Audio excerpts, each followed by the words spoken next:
தி Lord. கர்த்தருடைய பரிசுத்த நாமத்திற்கு மகிமை உண்டாவதாக. இந்த இறையுடன் இனிய இரவு நிகழ்ச்சியின் மூலமாய் மீண்டுமாய் உங்களை சந்திப்பதில் மிகுந்த மகிழ்ச்சி அடைகிறேன்.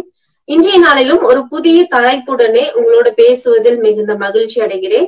வழிகளும் அதன் விளைவுகளும், இதை குறித்துதான் இன்றைய நாட்களிலே நாம் பேச போகிறோம். இன்னைக்கு அத பேசுறதுக்கு முன்னாடி ஒரு சிறிய கதையின் மூலமாக நாம் கேட்டுட்டு அதற்கு பிற்பாடு இதனை குறித்து நாம் பார்க்கலாம் விரிவாக. 2 நண்பர்கள் இருந்தாங்க. 2 நண்பர்களும் பேசிட்டு நம்ம ஒரு தூர பிரயாணம் போகலாம் அப்படின்னு சொல்லி பேசிக்கிறாங்க. பேசினோம்னா இவரோட திங்ஸ் எல்லாம் எடுத்துட்டு 2 பேருமே அவங்க திங்ஸ் எல்லாம் எடுத்துட்டு என்ன செய்யறாங்க, கிளம்புறாங்க. நடந்து பிரயாணமா போயிட்டு இருக்கிறாங்க. கொஞ்ச தூரம் போன உடனே ஒரு நண்பர் சொல்றாரு, ஐயோ என்னுடைய முக்கியமான பொருளை நான் என்ன செஞ்சுட்டேன், வீட்டுல விட்டுட்டு வந்துட்டேன். அதனால நான் அதை போய் என்ன செஞ்சிடறேன், எடுத்துட்டு வந்துடுறேன், நீ மெதுவா நடந்துட்டே இரு, நான் பின்னாடி வந்து உங்களோட ஜாயின் பண்ணிக்கிறேன் அப்படின்னு சொல்லிட்டு. உடனே இந்த முன்னாடி போன நபர் என்ன செய்யறாருனாக்கா, கொஞ்சம் தூரம் நடந்து போயிறாரு. வெயில் களைப்பு.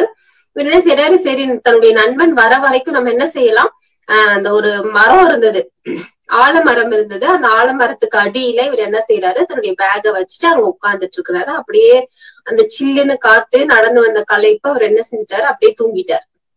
அந்த வழியா ஒரு திருடன் வராரு. திருடன் வந்து பார்க்கும்போது அவர் யோசிக்கிறாரு, என்னன்னா இவர் வந்து என்னை விட பெரிய திருடனா இருப்பா போலயோ, நைட் எல்லாம் திருடிட்டு வந்து இப்போ இவ்வளவு இதா வந்து ரெஸ்ட் எடுக்கிறாரு அப்படின்னு சொல்லி யோசிச்சுட்டு அவர் போயிட்டாரு. அடுத்ததா அந்த வழியா என்ன செஞ்சாருன்னா, ஒரு சாமியார் வராரு. சாமியார் வந்து பார்த்துட்டு, ஐயோ ரொம்ப வந்து இவர் போல நைட் எல்லாம் தியானம் பண்ணிட்டு இப்ப வந்து படுத்திருக்கிறாரு, இவர் பெரிய ஞானி போல அப்படின்னு சொல்லிட்டு அவரு யோசிக்கிறாரு. அதே போல இன்னொருத்தர் என்ன செய்யறாருனாக்கா, வியாபாரி ஒருத்தர் நடந்து வராரு. வியாபாரி நான் வந்து பார்த்துட்டு, ஐயோ இவரு ரொம்ப வியாபாரம் செய்யறவர் போல, ராத்திரியெல்லாம் வியாபாரம் செஞ்சிருப்பாரு போல இருக்குது, அதனாலதான் இப்படி பகல் நேரத்துல இப்படி வந்து தூங்கிட்டு இருக்காரு அப்படின்னு சொல்லி யோசிக்கிறாங்க. இப்படி ஒவ்வொருத்தரா கடந்து போகும்போது ஒருத்தர் யோசிக்கிறாங்க. அடுத்து அவருடைய நண்பர் வராரு. நண்பர் வந்தோடனே அவர் என்ன செய்யறாரு, எழுப்பிட்டு, வா நான் வந்துட்டேன், நம்ம போலாம், நான் என்னுடைய பொருளை எடுத்துட்டு வந்துட்டு நம்ம போலாம் அப்படின்னு சொல்லிட்டு இவங்க 2 பேரும் கிளம்பி போயிட்டாங்க. இப்ப நான் இதுல இருந்து என்ன சொல்ல வரேன் அப்படின்னாக்கா, அவங்களுக்கு மட்டும்தான் தெரியும் இவங்க எங்க போறாங்க, இவர் யாரு, இவரை குறிச்சு என்ன விஷயம் எல்லாமே. ஏன்னா பிளான் பண்ணி வந்தது அவங்க 2 பேர் நண்பர்களுக்கு மட்டும்தான். வெளியில இருந்து பாக்குறவங்களுக்கு எதுவுமே தெரியாது. இப்போ நம்ம ஃபர்ஸ்ட் என்ன செய்யறோம்னா, அவங்களுக்குன்னு ஒரு வழி இருக்கு, அவங்க அந்த வழியில நடந்து போறாங்க. ஆனா வெளியில இருந்து பாக்குறவங்களுக்கு இவங்க எந்த வழியில போறாங்க, எதுக்காக போறாங்க, என்ன காரணத்துக்காக போறாங்கன்றது தெரியாது. அவங்க என்னவா இருக்காங்களோ அதான் நம்மள பாக்குறாங்க. அவங்க எப்படி யோசிக்கிறாங்களோ அததான் நம்ம செய்வோம் அப்படின்னு சொல்லி சில நேரங்கள்ல நினைக்கிறாங்க. ஆனா வசனம் சொல்லுது, ஃபர்ஸ்ட் நம்மளுடைய வழியை கர்த்தருக்கு ஒப்புவிக்க வேண்டும். நம்மளுடைய வழியை யாருக்கு ஒப்புவிக்கணும்னா, அவருடைய சமூகத்துல அவருக்கு மாத்திரமே நம்மளுடைய வழியை ஒப்புவிக்க வேண்டும். அப்படி ஒப்புவித்து அவர் மேல் நம்பிக்கையா இருந்தால் அவரே காரியத்தை வாய்க்க பண்ணுவார். அவர்தான் நம்மளுக்கு காரியத்தை வாய்க்க பண்ணுகிறவர்.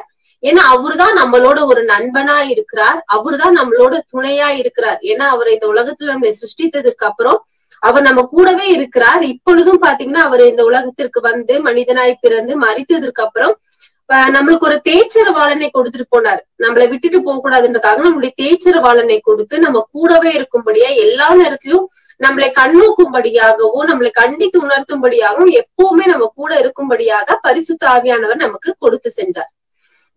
இப்படி இருக்கு. அப்போ ஃபர்ஸ்ட் நம்மளுடைய வழியை யாருக்கு ஒப்புவிக்க வேண்டும் என்றால் அவருக்கு மாத்திரமே ஒப்புவிக்க வேண்டும். எரேமியால நம்ம ஒரு வசனத்தை வாசிக்கலாம். எரேமியா 6ஆம் அதிகாரம் 16ஆம் வசனத்துல, வழிகளிலே நின்று பூர்வ பாதைகள் எவை என்று கேட்டு விசாரித்து நல்ல வழி எங்கே என்று பார்த்து அதிலே நடவுங்கள், அப்பொழுது உங்கள் ஆத்துமாவுக்கு இளைப்பாறுதல் கிடைக்கும் என்று கர்த்தர் சொல்லுகிறார். அவர்களோ நாங்கள் அதிலே நடக்க மாட்டோம் என்கிறார்கள். கர்த்தர் என்ன சொல்றாருன்னா, நல்ல வழி எங்கன்னு பார்த்து அதுல நடங்கப்பா அப்படின்னு சொல்லி சொல்றாரு. ஆனா நிறைய நேரத்துல நம்ம என்ன செஞ்சிடறோம்னா, அதுல நடக்கிறதுக்கு நாம் தவறுகிறோம். அந்த விஷயத்துல நம்ம என்ன செஞ்சிடறோம், தவறி போயிடுறோம். இதுல நம்ம வந்து ஒரு உதாரணத்திற்கு பைபிள்ல இருந்து ஒரு சம்பவத்தை நம்ம பார்க்கலாம். எல்லாருக்கும் தெரிந்த சம்பவம். இந்த நேரத்துல அது தேவைப்படுகிறதுனால நான் சொல்றேன். யோனா. இந்த யோனா என்ன பண்ணாரு அப்படின்னாக்கா, கர்த்தர் அவருக்கென்று ஒரு திட்டத்தை வைத்திருந்தார், அவருக்குன்னு ஒரு வழிய வச்சிருந்தாரு. அவரு தெளிவா சொல்றாரு, நீ எழுந்து மகா நகரமாகி நினிவேக்கு போய் அதற்கு விரோதமாய் பிரசங்கி அவர்களுடைய அக்கிரமம் என் சமூகத்தில் வந்து எட்டினது என்றார். அப்போ அவர் சொல்றாரு, தெளிவா சொல்றாரு, நீ எழுந்து எங்க போ, மகா நகரமாகி நினிவேக்கு போ அப்படின்னு சொல்லி சொல்றாரு. ஆனா இந்த யோனா என்ன பண்றாருன்னா, கர்த்தர் சொன்ன வழியை விட்டுட்டு தன்னுடைய வழியை மாற்றி போகிறார். அப்படி மாற்றி போகும்போது அவருக்கு வந்ததான விளைவுகள் எல்லாருக்குமே நமக்கு தெரியும். அவருடைய அந்த கடல் சீற்றம் வந்தது. அடுத்த அந்த மாலுமிகளை மத்தவங்க எல்லாம் சேர்ந்து என்ன செஞ்சாங்க, அவரை கடலுக்குள்ள போடுறாங்க. அதுக்கு அடுத்து மீன் வந்து விழுங்கிச்சு. 3 நாள் இரவும் பகலும் அவர் சாப்பிடாம குடிக்காம மீனின் வயிற்றுக்குள்ள இருந்தார். ஒரு பெரிய மீனாவே இருக்கட்டுமே, நம்ம நிக்கிற அளவுக்கு இருக்குமா அப்படின்றது எனக்கு தெரியல. அவர் எவ்வளவு தூரம் தன்னை ஒடுக்கி, அதுக்கு அடுத்ததெல்லாம் அவர் சொல்லும் போது அந்த கடற்பாசி அவரை சுற்றிட்டு, அதுக்கப்புறமேட்டுக்கு அவருடைய அழிவு எப்படி, அந்த பிராணனுடைய அழிவு இருக்கிறதக்கதான அந்த கஷ்டம் இருந்துச்சு அப்படின்றதெல்லாம் அதுக்கு அடுத்து வருது. அப்போ இந்த மாதிரியான சூழ்நிலைகள்ல ஏன் அவர் அகப்பட்டு கொண்டார்னா, தேவன் கொடுத்த வழியை அவர் விட்டு விலகிட்டார். அப்படி விலகும் போது அவருக்கு அநேக பிரச்சனைகள் வந்தது. அதே போல நினிவே மக்கள் ஏற்கனவே விலகி இருந்தாங்க. அதனாலதான் அவங்களுக்கு என்ன செய்து, ஒரு பெரிய பிரச்சனை வரப்போகுதுன்னு சொல்லிட்டு அவங்க அக்கிரமெல்லாம் வந்ததுனால அதை அந்த நினிவேவியை அழிக்கும்படியாக தான் யாரு அனுப்புறாரு அப்படின்னாக்கா, யோனாவை அனுப்புறாரு. ஆனா அவங்க என்ன செஞ்சுட்டாங்கன்னா, எல்லாருமே உட்கார்ந்து உபவாசம் பண்ணி, அந்த தேசத்துல இருக்கிற அத்தனை பேரும் உபவாசித்து ஜெபம் பண்ணி அந்த காரியத்தையே மாறுதலாய் பண்ண செஞ்சுட்டாங்க. இப்ப நான் சொல்ல வர்றது என்னன்னா, அவருடைய வழியை தேடி அவருடைய வழியில நடக்கும் போது நம்மளுக்கு என்ன ஆகுதுனாக்கா, இருக்கிற பிரச்சனைகள் கூட மாறி நமக்கு அது ஆசீர்வாதமாய் முடியுது. இதே அவர் சொன்ன வழியை தவறி நாம் போகும்போது நம்மளுக்கு அநேக பிரச்சனைகள் வருது. ரெண்டு விஷயத்த மட்டும் நான் சொல்லி நான் முடிக்க விரும்புகிறேன். விளைவுகள் அப்படின்னு சொல்லி நம்ம பார்த்தோம் அப்படின்னாக்கா, நீதிமொழிகள் 16ஆம் அதிகாரம் 25ஆம் வசனத்துல, மனுஷனுக்கு செம்மையாய் தோன்றுகிற வழி உண்டு, அதன் முடிவு வழியோ மரண வழி அப்படின்னு சொல்லி நம்ம பாக்குறோம். நமக்கு இது ரொம்ப கரெக்ட், இது ரொம்ப சரின்னு சொல்லி நம்ம போறோம். அதனுடைய முடிவு வழி எப்படிப்பட்டதா இருக்கும்னா மரண வழியா இருக்கும். இன்னொன்னு என்னன்னா, வசனம் சொல்லுது, பாவிகளுடைய வழியில் இல்லாமலும் பரியாசக்காரர் உட்காரும் இடத்தில் உட்காராமலும், சங்கீதம் 1:1 நம்ம வாசிக்கிறோம். அப்படி இருந்தோம்னா அந்த துன்மார்க்கரின் வழியோ அழியும். ஃபர்ஸ்ட் விஷயம் என்னன்னா, அதனுடைய முடிவு வழிகள் மரண வழிகள். அடுத்தது துன்மார்க்கரின் வழியோ அழியும். நம்மள அழிக்கத்தக்கதான காரியம் என்னன்னா, அவருடைய வழியை விட்டு விலகி அவருடைய சமூகத்தில் இல்லாமல் நம்ம இருக்கும் போது நமக்கு இப்படிப்பட்டதான பிரச்சனைகள் வருது. அடுத்து வரவுகள் அப்படின்னு சொல்லி பார்த்தோம் அப்படின்னா, அவருடைய வார்த்தைக்கு கீழ்ப்படிந்து அவருடைய வழியில் நாம் நடக்கும் போது என்ன நடக்குது அப்படின்னாக்கா, ஒருவனுடைய வழிகள் கர்த்தருக்கு பிரியமா இருந்தால் அவனுடைய சத்துருக்கள் கூட அவனோட சமாதானமாகும்படி செய்வார். நம்முடைய வழிகள் அவருக்கு பிரியமா இருந்தால் சத்துருக்களும் நம்மளோட சமாதானமாகும்படி செய்வார். அடுத்ததா, கர்த்தருக்கு பயப்படுகிற மனுஷன் எவனோ, அது எவனா இருந்தாலும் கர்த்தர் தமக்கு தெரிந்து கொள்ளப்படும், அதாவது தாம் தெரிந்து கொள்ளும் வழியை அவனுக்கு போதிப்பார். சங்கீதம் 25:12 வாசிக்கும். அப்போ 2 விஷயம் இதுல நடக்குது. அவருடைய வழியை நமக்கு தெரியப்படுத்துறாரு. அவருடைய வழியில நம்ம நடக்கும் போது அவருடைய சொந்த வழியை நமக்கு என்ன செய்யறாரு, தெரியப்படுத்துறாரு, அவருக்கு பயந்து நடக்கும் போது. அடுத்ததா, நம்மளுடைய சத்துருக்கள், நம்மளுக்கு இவங்க விரோதின்னு நினைக்கிறவங்க கூட நம்ம கூட எப்படி இருக்கிறாங்களாம், நம்மளோட சிநேகிதராய் ஆகுறாங்களா, நம்மளுக்கு எதிரிகளே இல்லாமல் ஆகுவாங்களா, அவங்க நம்மளோட சமாதானம் ஆகும்படி செய்வாராம். இதே நம்ம அவருடைய வழியை விட்டு விலகி செல்லும் போது அதனுடைய விளைவுகள் என்ன அப்படின்னாக்கா, அதனுடைய வழிகள் மரணம்.